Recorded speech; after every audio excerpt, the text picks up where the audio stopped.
A new synthetic killer drug known as FLAKKA is spreading rapidly across the United States and already causing an epidemic of overdose fatalities and acts of violence. Talk about FLAKKA. FLAKKA? The drug is called FLAKKA. Some have dubbed it the insanity drug. And it's everywhere. It's been described as the scariest drug in the world. More powerful than heroin or cocaine. This is a synthetic drug that can alter your state of mind, raising excited delirium, body temperature, and literally losing their mind. They're all experiencing like superhuman kind of strengths. Where it takes 6 policemen to hold them down, that's a problem. Psychotic breakdowns, hallucinations, aggressive, violent behavior, Cannibalism and self-mutilation. indiscriminate violence. When FLAKKA takes over, We are living in the context of the end of the age. We are a nation under judgment.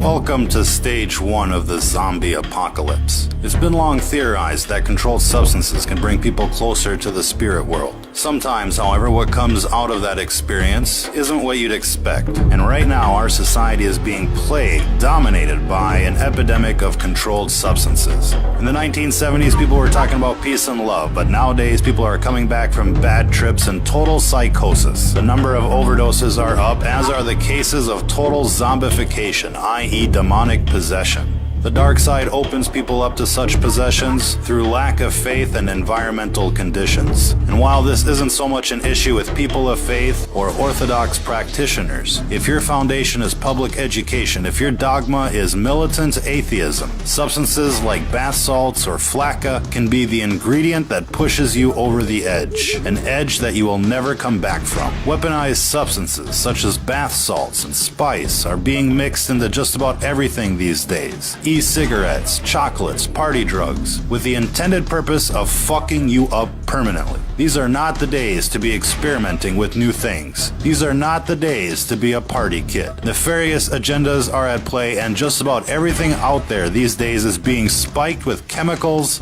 to do you in. This recent craze of legal highs, for example, has become epidemic in proportion. Coupled with the outbreak of pharmaceutical abuse, heroin abuse, meth abuse, this all has the potential to doom an entire generation like never before. Our message is clear. Don't be a guinea pig. Whatever is out there circulating on the streets these days is experimental in nature. Cities are receiving experimental batches so that the effects can be recorded and analyzed. Now, we'd like to think that most of you out there have the common sense to avoid these types of substances. But if not, let this be a fair warning to you. If what you're into is not 100% natural, if your surroundings and mental state is not 100% positive, whatever you're thinking about is not worth the experimentation. Even alcohol has the potential of channeling in evil spirits. If you go to a liquor store in British English societies, hard liquor is called spirits, and it's called spirits for a very good reason. Again, these are gateway substances, and when they're added to the atheist psyche, anything is possible. If you've ever seen somebody turn bright red while drinking, you're basically watching demonic forces take over. Most times, the affected individuals are unaware, and while most of us dismiss their drunken behavior as simply being drunken behavior, there is something else going on. The dark side is constantly trying to induce what's called mutation by design. It's the main reason why everything you buy is laced with chemical or unnatural substances. They call the food GMOs, with the intended purpose of changing the composition of people from a natural state to an unnatural state, from a natural vibration to an unnatural vibration. And while this gets into the metaphysics of the world at large, what you're seeing here isn't natural,